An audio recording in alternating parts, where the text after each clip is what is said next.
Hello students, आज हम बात करेंगे about the lookout circular LOC. क्या है ये एलओसी?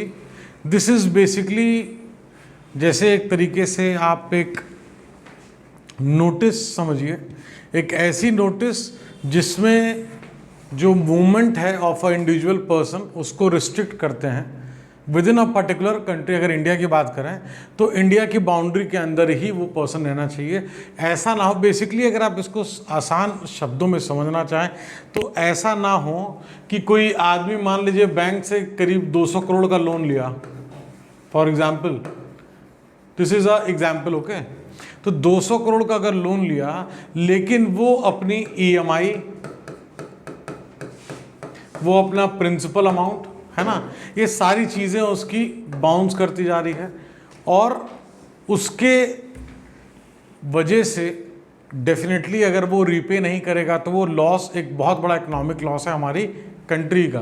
तो इसमें क्या होता था पहले कि अगर आप विजय माल्या के केस में देखें, मेहुल चोकसी या ऑल दो स्टफ जो थे, तो व्हाट दे डिड इज उन्होंने लोन भी लिया, उसको रीपे नहीं किया एंड वो बाहर चले गए।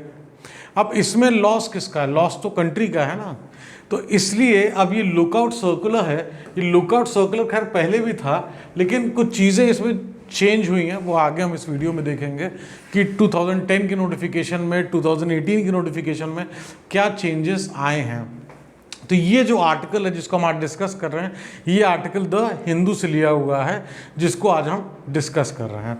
तो ये जो लुकआउट सर्कुलर है जिसकी हम बात कर रहे हैं, एक ऐसे पर्सन के लिए इशू किया जाता है जो कि या तो पुलिस द्वारा ढूंढा जा रहा हो या कोई इन्वेस्टिगेशन एजेंसी उसको ढूंढ रही हो या बैंक का जो एग्जाम्पल हमने लिया वो वाला हो। उसको किस चीज़ से प्रिवेंट करना है, उसको किस चीज़ से प्रिवेंट करना है, ये जो एग्जाम्पल लिया हमने यहाँ पे, उसको हमको प्रिवेंट करना है कि वो जो हमारी बाउंड्री है इस बाउंड्री को क्रॉस ना करे, है ना, इस बाउंड्री को किसी भी तरीके से क्रॉस ना करे। क्योंकि अगर मान लीजिए कि वो बाउंड्री क्रॉस करके कहीं चला गया, अब जाने के बाद उस कंट्री के साथ हमारे कैसे रिलेशंस हैं, वो कंट्री उनको फ्री करेगी नहीं करेगी। जैसे हम कुछ देख रहे हैं इस समय करंटली, विजय माल्या का हमने एग्जाम्पल लिया अगर उन्हीं को, तो वो दूसरे कंट्री में चले गए। अब दूसरे कंट्री से लाने में ऑब्वियसली काफ़ी एक समय भी बीतता जा रहा है, लंबा समय।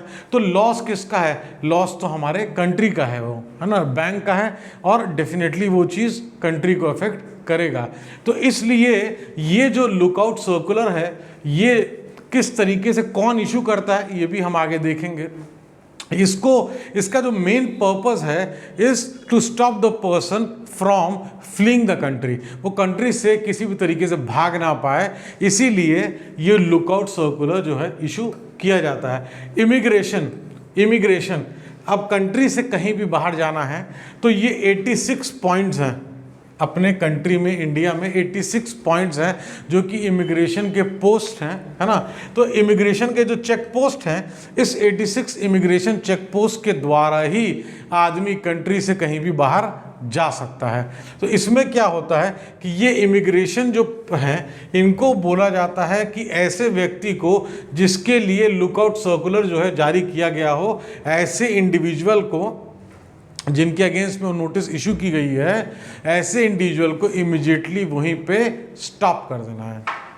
उनको अलाउ नहीं करना है कि वो किसी भी तरीके से ये जो बाउंड्री का हमने एग्जाम्पल लिया, इस बाउंड्री को वो क्रॉस करें। तो आपके लिए समझना है ये क्यों इशू किया जाता है, इमिग्रेशन का रोल इसमें क्या होता है। पूरे कंट्री में 86 इमिग्रेशन चेक पोस्ट हैं और आगे अगर इसको हम देखें तो हु लुक्स या हु इशूज द एलओसी, तो इसमें जो है बहुत सी एजेंसीज़ हैं जो इशू करती हैं।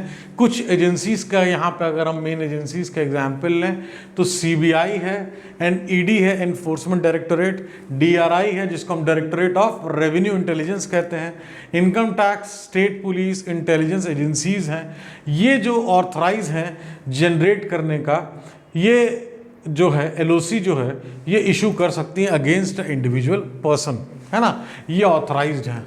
तो इसमें आपको अगर कहीं पे एग्जाम्पल देना हो या आपके प्री एग्जामिनेशन में भी जो है ऑप्शंस में कंफ्यूज करने को दे सकते हैं कि कौन कौन सी एजेंसीज हैं, तो कुछ एजेंसीज जो हमने यहाँ पे कवर करी है, ये मेरी एजेंसीज हैं जो कि जनरेट करती हैं एलओसी, है ना।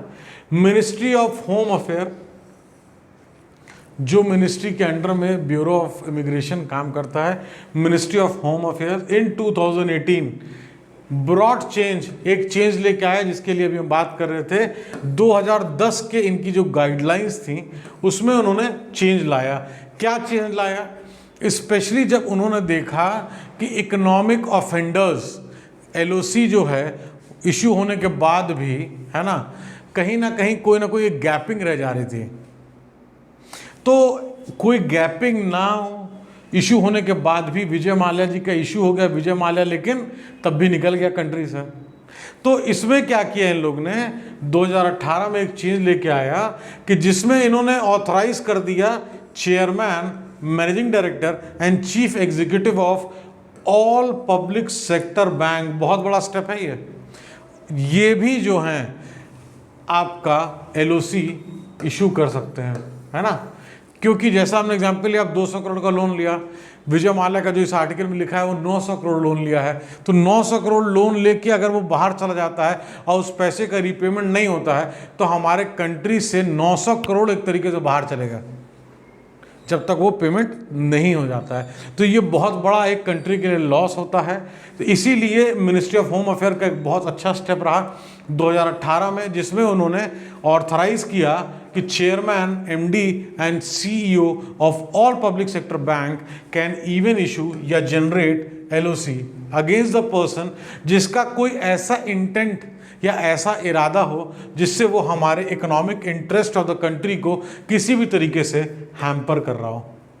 ऐसा किसी भी आदमी को हम अपने कंट्री से बाहर नहीं जाने देंगे। अब इसमें क्या क्या डिटेल्स रिक्वायर्ड होती हैं एक एलओसी इशू करने के लिए। Details required to generate the LOC. अब 2010 की गाइडलाइन अगर हम देखें तो इसमें क्या एक official memorandum of the ministry है, जिस ऑफिशियल मेमोरेंडम में स्टेट किया गया है कि कौन कौन सी details are required for generating a LOC. अभी हमने देखा कौन कर सकता है, अब जो करेगा उसके लिए क्या क्या रिक्वायरमेंट होती है उसको हम देखेंगे, जैसे कि FIR number, court case number, है ना, उसके बाद उसका नेम, पासपोर्ट नंबर और भी कुछ अदर डिटेल्स होते हैं जो कि रिक्वायर्ड होती हैं फॉर जनरेटिंग द एलओसी, है ना। The bureau of immigration under the ministry of home affairs is only the executing agency. क्यों एग्जीक्यूटिंग एजेंसी इसको यहां बोला जा रहा है बताइए? इसलिए बोला जा रहा है क्योंकि पीछे हमने देखा कि 86 इमिग्रेशन चेक पोस्ट है। अब अगर कंट्री छोड़ के जाना है तो इस 86 से ही जाना है। वहां पे कौन चेक कर रहा है? Bureau of immigration. इमिग्रेशन के लोग वहां बैठे हैं, चेक कर रहे हैं। तो इसीलिए जो एग्जीक्यूटिव एजेंसी, अगर कोई आदमी वहां से भागना चाह रहा है तो सबसे पहले कहीं ना कहीं इनको पता चलेगा और ये जो है एक्शन लेंगे। इसीलिए इनको एग्जीक्यूटिंग एजेंसी बोला जा रहा है क्योंकि ये फ्रंट लाइन में खड़े हैं। अब अगर immigration post are manned by BOI, देखिए manned by BOI, bureau of immigration. BOI is nothing but bureau of immigration, जो कि मिनिस्ट्री ऑफ होम अफेयर्स के अंडर में काम करता है। अब ये जो मैन्ड बाय मतलब उनके लोग वहां खड़े हैं, उनके लोग वहां काम कर रहे हैं। वो इमिग्रेशन के लोग चेक करेंगे कि अगर कोई ऐसा डिफॉल्टर, कोई ऐसा आदमी जिसको एलओसी जिसके अगेंस्ट में इशूड है, उसको फौरन वहीं रोकेंगे, है ना।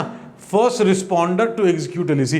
फर्स्ट रिस्पॉन्डर क्यों बोला जा रहा है भाई? अगर जैसे मान लीजिए कि घर में गए किसी के, तो जो गेट खोल रहा है वो फर्स्ट रिस्पॉन्डर है ना। कोई घर से बाहर जा रहा है, गार्ड गेट खोल रहा है, तो गार्ड देख रहा है कि हाँ भाई, अच्छा भाई फलाने हैं, घर से बाहर जा रहा है, कोई बात नहीं। इसी तरीके से अगर यहाँ पे जो सिक्योरिटी चेक में जाएंगे ब्यूरो ऑफ इमिग्रेशन के, वहीं पे उनके सॉफ्टवेयर में तुरंत आ जाएगा, जैसे ही पासपोर्ट नंबर डाला जाएगा कि ये इनके अगेंस्ट में लुकआउट सर्कुलर इशूड है, इमीडिएटली इनको स्टॉप करिए। अब LOC can even be generated in exceptional case. अभी हमने देखा कि LOC कौन कौन इशू कर सकता है।